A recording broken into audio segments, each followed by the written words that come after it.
জান্নাতের ভিতরে হুর গিলমানের কণ্ঠে গান শোনায়া দিবেন। জোরে কোন সুবহানাল্লাহ। কি গান বলবে এগুলা হাদিসে উল্লেখ করা হয়েছে। হুর গিলমানরা বলবে, এরকম অনুষ্ঠানের মাধ্যমে কনফারেন্স হবে। দুনিয়াতে যেভাবে গানের আসর হয়, কনফারেন্স হয়, আর গায়িকারা যখন গান গায় নাচে, তালে তালে তাল মিলাইয়া অনেকেই মাথা নাড়া দিতে থাকে।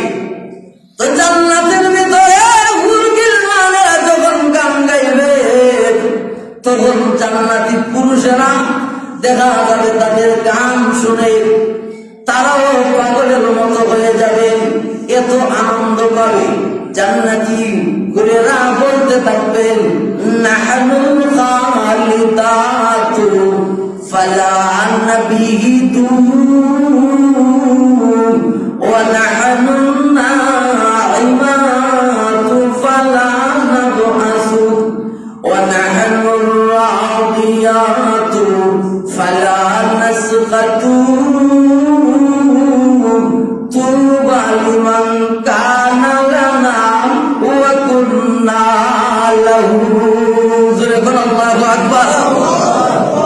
ওই মুরগিলমানেরা বলবেন, নাহনু খালিদাতু ফালা নাবিদু, ও জান্নাতের পুরুষেরা রে, আমরা হইলাম চিরস্থায়ী চিরঞ্জীবী, আমরা কোনদিন ধ্বংস হব না, আমাদের কোনদিন মরণ হবে না রে, সব সময় থাকবো, সব সময় তোমাদের পাশে থাকবো, আমাদের কোনদিন মরণ নাই, জান্নাতের ভিতরে মরণ নাই, সব সময় তোমাদের কাছে থাকবো।